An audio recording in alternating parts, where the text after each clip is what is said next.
Michael Laudrup es considerado uno de los mejores jugadores del siglo XX.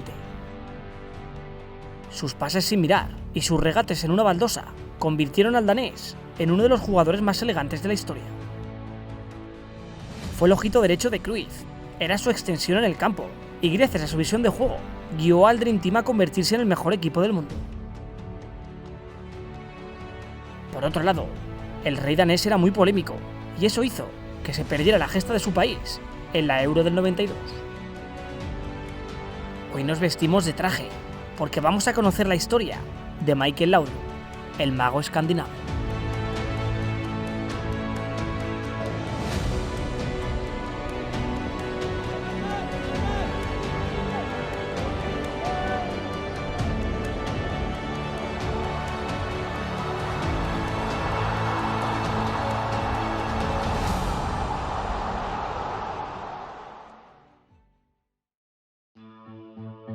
Michael Laudrup nació en Dinamarca un 15 de junio de 1964. Su padre, Finn, era futbolista y eso hizo que a Michael no le faltara de nada. Sería el jardín de su casa su primer campo de entrenamiento. Allí, divirtiéndose junto a su hermano Brian, desarrollaría su gran capacidad para el regate.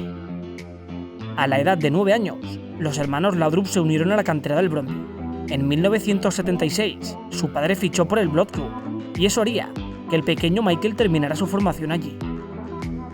Pero nada más cumplir los 18 años, el Brøndby volvería a apostar por él y le ofreció un hueco en el primer equipo. De esta forma, y en 1982, Michael debutaba en la primera división danesa y desde el primer día dejó claro que había nacido una estrella. Allí debutó como extremo y fue un auténtico espectáculo. El joven Laudrup anotó 23 goles, pero lo más impresionante era su madurez con el balón. Pese a ser muy joven, leía los partidos a la perfección y sus regates y visión de juego hicieron que fuera nombrado como el mejor jugador de la liga.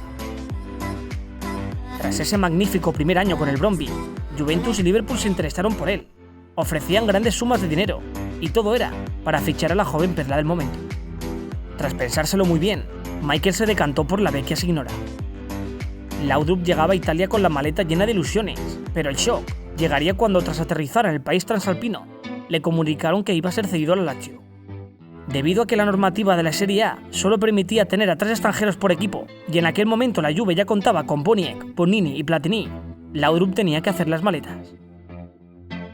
De esta forma, Michael tenía que pasar sus 2 siguientes temporadas en Roma, temporadas que a nivel colectivo fueron un desastre. En la del 83 salvaron la categoría en la última jornada, y en la del 84 se confirmaría el desastre, donde tras una temporada lamentable, la Lazio descendía a la Serie B como penúltimo clasificado. Por otro lado, a nivel individual no le fue del todo mal. Laudrup todavía estaba adaptándose al fútbol italiano y pese a su poca experiencia, pudo desplegar un gran juego de toque.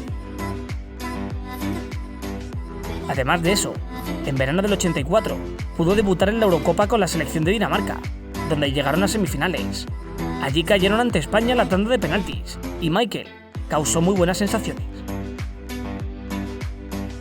Volviendo a nivel de clubes, y tras esas 2 temporadas lamentables, la Juve decidió recuperar al danés. En su primer año como bianconero tiene varias lesiones, y eso le impide tener continuidad. A pesar de eso, el equipo, liderado por Michel Platini, se alza con el título de Liga, y pese al poco protagonismo de Laudrup en la Serie A, logra conquistar su primer título como profesional. Tras su primera accidentada temporada con la Juve, Michael consigue recuperarse para disputar el Mundial de México con Dinamarca, y allí se consagraría como una de las mayores promesas del fútbol. El equipo hizo una fase de grupos perfecta, donde ganarían los 3 partidos, destacando la goleada por 6-1 que le endosarían a Uruguay, siendo este uno de los mejores partidos en la carrera de Laudrup. Tras esa increíble fase de grupos, el mundo del fútbol los consideraba como la revelación del torneo, pero las ilusiones danesas terminaron en los octavos de final, donde cayeron goleados por 5-1 ante la España de Emilio Butragueño. Ya de vuelta con la Juve, y tras ese gran mundial, los tifosi esperaban ver por fin al mejor Laudrup. Todos tenían muchas esperanzas puestas en él, y sumado a eso, la retirada de Platini colocaba a Michel como el gran referente en ataque del equipo. Pero la verdad es que esa presión añadida no le hizo ningún favor.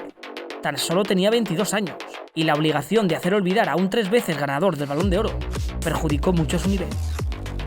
Allí permaneció otras 3 temporadas, años en los que jugó bien, pero ni mucho menos mostró el nivel que la gente esperaba. Así fue como en verano del 89, Johan Cruyff, un tipo con una visión especial, decidió apostar por un Laudrup que parecía perdido para la causa. El danés consideraba que un cambio de aires podía sentarle bien, y un entrenador como Cruyff, en una liga diferente, quizás entendía mejor su juego. La Juventus no puso ningún pero, y medio regaló al jugador por menos de 3 millones de euros. Fue así como en verano del 89, Laudrup llegaba a Can Barça, y fue allí donde encontraría el espacio idóneo para crecer y explotar definitivamente su potencial. Johan insistió mucho en su fichaje, y enseguida demostró que no se había equivocado. No le costó nada adaptarse al fútbol que quería el holandés, y rápidamente comenzó a relanzar su carrera. Cruyff lo situó en la media punta, y cada partido ofrecía un auténtico espectáculo, y de esta forma y con el gran juego, llegaron los primeros títulos.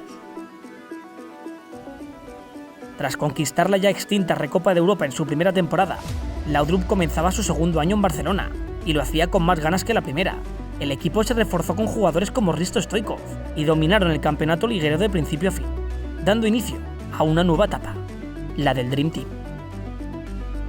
Ganar la Liga Española le daba la oportunidad al conjunto culé de disputar la Copa de Europa la temporada siguiente, y esa oportunidad no la desaprovecharon.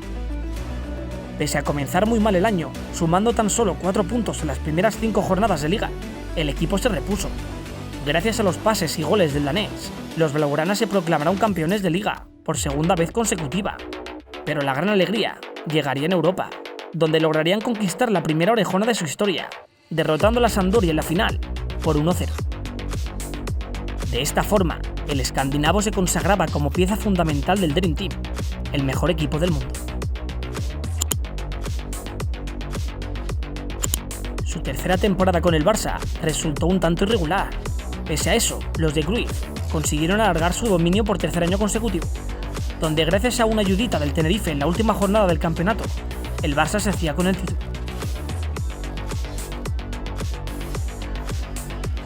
Ya en la 93-94, el centrocampista continuó con su espectáculo de pases precisos y demostró un año más la calidad que atesoraban sus piernas. Esa temporada fue maravillosa. El equipo parecía estar en una nube, lo ganaban todo y lograron conquistar por cuarto año consecutivo el campeonato de liga. Ese año dejaron noches para la historia, como la goleada por 5-0 al Real Madrid en el Camp Nou. Pero la euforia y alegría del Dream Team finalizaría en seco pocos días después de la conquista del título liguero. Tras hacer otro gran papel en la Copa de Europa, el Barça se plantaba en una nueva final, esta vez ante el Milan de Fabio Capello. Pero en esa final todo saldría diferente. Desde el primer momento las cosas no salieron bien. El juego de toque del Barça no funcionó y los rossoneri golearon al equipo por 4-0. De esta forma, y con esa dolorosa derrota, la época dorada del Dream Team acababa de terminar. En verano del 94, y tras 5 fantásticas temporadas con el Barça, el contrato de Laudrup finalizó, y para sorpresa de todos los culés, el danés decidió cambiar de barrio. Fichó por el Real Madrid. Nadie sabía nada, pero durante el último año, Johan y él tuvieron muchas discusiones, prácticamente ni se hablaban, y eso hizo que fichara por el eterno rival. Fue así como en verano del 94, el elegante centrocampista se vestía de blanco. Quería demostrar que pese a sus 30 años, todavía podía rendir al máximo nivel, y eso hizo. El escandinavo hizo disfrutar a la afición merengue con sus asistencias inverosímiles, y tras ser pieza fundamental en victorias como la goleada por 5-0 al Barça en el Bernabéu, conquistaría su 5º campeonato liguero de forma consecutiva. El 95-96 sería su segunda y última temporada en el Bernabéu, pero no por eso dejó de deleitar a la afición blanca. Y es que esa temporada hizo pases y goles que quedarán grabados en la retina de cualquier merengue. Pero pese a su buen juego, el equipo aflojó mucho el nivel y terminaron haciendo una muy mala temporada, quedando fuera de puestos europeos. Tras esas 2 temporadas como blanco, el Vissel Kobe de Japón le hizo una suculenta oferta y no la pudo rechazar. Tras jugar una temporada en Oriente y con el Mundial de Francia a la vista, Laudrup decidió fichar con el Ajax. Por diferencias con Nielsen, no pudo estar en la histórica victoria de Dinamarca en la Eurocopa del 92, y Michael quería despedirse del fútbol, jugando con Dinamarca. Tras jugar una única temporada con el Ajax, donde conquistaría la Liga y la Copa de los Países Bajos, Laudrup asistió al Mundial del 98. Pese a tener ya 34 años, el centrocampista hizo un muy buen papel, fue titular indiscutible y con su inteligencia consiguió llevar a Dinamarca hasta los cuartos de final. Lamentablemente allí quedarían eliminados por 3-2 ante la Brasil de Ronaldo, pero Laudrup pudo despedirse del fútbol como una auténtica estrella. De esta forma, y tras disputar el Mundial, el exquisito centrocampista danés decidió colgar las botas.